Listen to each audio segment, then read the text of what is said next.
नमस्कार, हिंदी कौशल चैनल में आप सभी का स्वागत है। मैं एक बार पुनः प्रस्तुत हूँ आप सभी के समक्ष अपनी एक नई कक्षा में एक नए शीर्षक के साथ।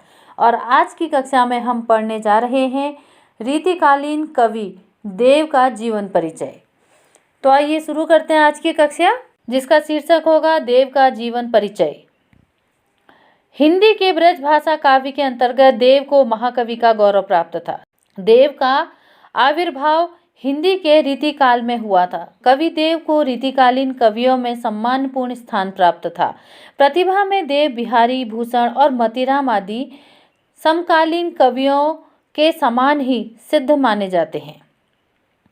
कवि देव का जन्म सन 1673 ईस्वी में इटावा उत्तर प्रदेश के घोसरिया ब्राह्मण कुल में हुआ था। रीतिकालीन कवि के समय में अधिकांशतः कवि राजाश्रय हुआ करते थे। देव भी अपने जीवन काल में अनेक राजाओं के आश्रय में रहे और अपने आश्रयदाताओं के लिए इन्होंने अनेक रचनाएं की। इनकी रचना अष्टयाम औरंगजेब के पुत्र आजम शाह के कहने पर लिखी गई, जिसके लिए इन्हें पुरस्कृत भी किया गया। संभवतः भाव विलास भी देव ने आजम शाह के लिए ही लिखी। कवि देव अपने स्वच्छंद स्वभाव के कारण बहुत दिनों तक किसी एक राजा के आश्रय में नहीं रहे।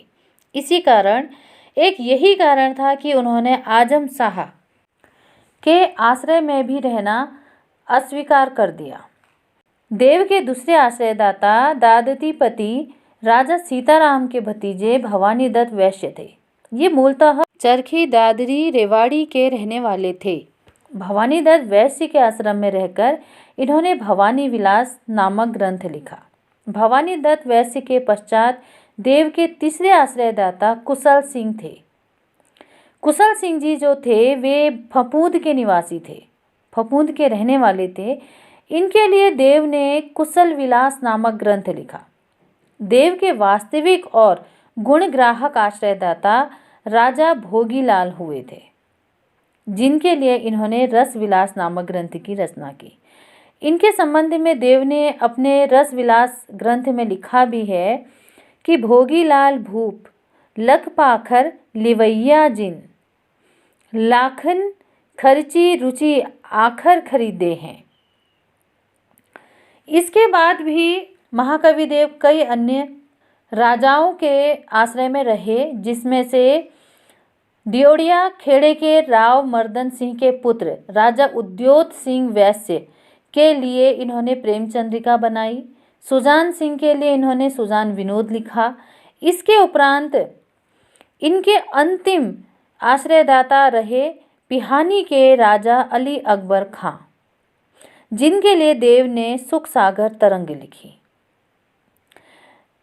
अपने अंतिम आश्रयदाता के लिए सुख सागर की रचना करने के उपरांत वे लगातार अनेक प्रदेशों में घूमते रहे।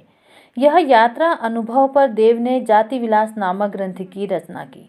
इस ग्रंथ में देव ने विभिन्न जातियों प्रदेशों की स्त्रियों का वर्णन किया। देव की कुछ पुस्तकें वैराग्य पर भी आधारित हैं और अपने इस अनंत सफर पर चलते हुए आखिरकार महाकवि देव 94 वर्ष की आयु में यह दुनिया छोड़कर चले गए। यह तो था कवि देव का छोटा सा जीवन परिचय। अब इसके आगे एक दृष्टि डालते हैं उनकी रचनाओं पर। कवि देव की बहुसंख्यक रचनाओं का उल्लेख किया जाता है। कुछ लोग इनके ग्रंथों की संख्या 72 तो कुछ लोगों के मतानुसार इनके ग्रंथों की संख्या मात्र 52 है, किंतु इनके मात्र 18 ही प्रमाणिक ग्रंथ प्राप्त हैं और 9 ग्रंथ इनके नाम से उल्लेखित तो हैं, परंतु जो निर्विवाद रूप से स्वीकार किए जाते हैं वह 18 ही ग्रंथ हैं, जो कि इस प्रकार से हैं: भाव विलास, अष्टयाम, भवानी विलास, रस विलास, प्रेमचंद्रिका, राग रत्नाकर, सुजान विनोद, जगत दर्शन 25, आत्मदर्शन 25, तत्व दर्शन 25 और प्रेम 25। ये चारों 25याँ देव शतक के नाम से भी जानी जाती हैं। शब्द रसायन, सुख सागर तरंग, प्रेम तरंग, कुशल विलास, जाति विलास, देव चरित्र और देव माया प्रपंच। तो ये थी मुख्य 18 रचनाएं जो कि देव की प्रमाणिक रचनाएं मानी जाती हैं। इसके अतिरिक्त देवकृत एक संस्कृत ग्रंथ श्रृंगार विलासिनी नाम से भरतपुर में प्रकाशित हुआ था। इस ग्रंथ का मुख्य वर्ण विषय श्रृंगार और नायिका भेद रहा। अब इनकी रचनाओं के बाद बारी आती है इनकी काव्यगत विशेषताएं जानने की। तो देव का वर्ण विषय प्रेम और श्रृंगार रहा। प्रेम और श्रृंगार के विषय में देव की धारणा उच्च रही। देव का विषय रस श्रृंगार है, यह इनका प्रिय रस है। श्रृंगार के संयोग और वियोग दोनों पक्षों का श्रेष्ठ चित्रण देव के काव्य में देखने को मिलता है। प्रकृति की सुकुमारता, सरसता, रमणीयता, माधुर्य तथा प्रकृति के उद्दीपन रूपों का सजीव व सफल चित्रण देव की कविताओं में हुआ है। जैसा कि हम सभी जानते हैं कि देव रीतिकालीन काव्य धारा के कवि रहे हैं, जहां एक ओर देव के काव्य में मनुष्य की संपूर्ण चेतना, साधना, मुक्ति और भोग, इन तीनों तत्वों का समन्वय देखने को मिलता है, वहीं दूसरी ओर इनके काव्य में वैराग्य की भावना भी दृष्टिगत होती है। जहां देव की भक्तिपरक रचनाओं से यह ज्ञात होता है कि वे निर्गुण ब्रह्म को मानते थे, वहीं दूसरी ओर उन्होंने सगुण का भी विवेचन किया है। देव के काव्य में व्यापक और गहन अनुभव मिलता है। भावों का सजीव और मर्मस्पर्शी वर्णन देव की एक प्रमुख विशेषता रही है। अब काव्यगत विशेषताएं जानने के बाद आइए आगे बढ़ते हैं और जानते हैं महाकवि देव की भाषा शैली के बारे में। देव की भाषा शुद्ध ब्रज भाषा रही है, जिसमें प्रवाह, मिठास, चित्रात्मकता है। शब्दों का प्रयोग भावानुसार देव की प्रमुख विशेषता रही है। देव ने दोहा, छप्पय और सवैया छंदों में काव्य की रचना की है। देव की शब्दावली संगीतमय, प्रवाह युक्त व लयमय है। देव का शब्द चयन अपने आप में अद्भुत है।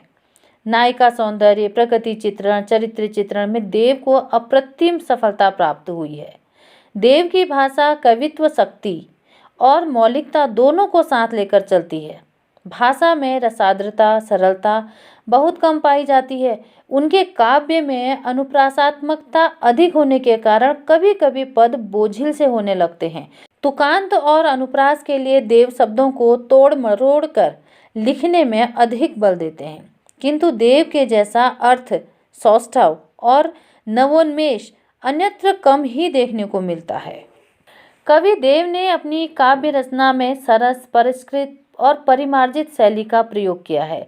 इनके काव्य की अभिव्यक्ति अधिकांशतः कवित और सवैया छंदों में ही हुई है। तो यह तो था देव का जीवन परिचय, जिनमें हमने उनके जीवन से जुड़ी, उनके जीवन काल से जुड़ी काफ़ी कुछ बातों के विषय में जाना और उनकी भाषा शैली जानी, उनके काव्यगत विशेषताओं के बारे में जाना। तो इसी के साथ यहाँ पर हमारी आज की कक्षा समाप्त होती है। आशा करती हूँ आपको जीवन परिचय अवश्य पसंद आया होगा। तो बहुत जल्द प्रस्तुत होती हूँ आप सभी के समक्ष अपनी एक नई कक्षा में एक नई शीर्षक के साथ। तब तक के लिए थोड़ा सा इंतजार।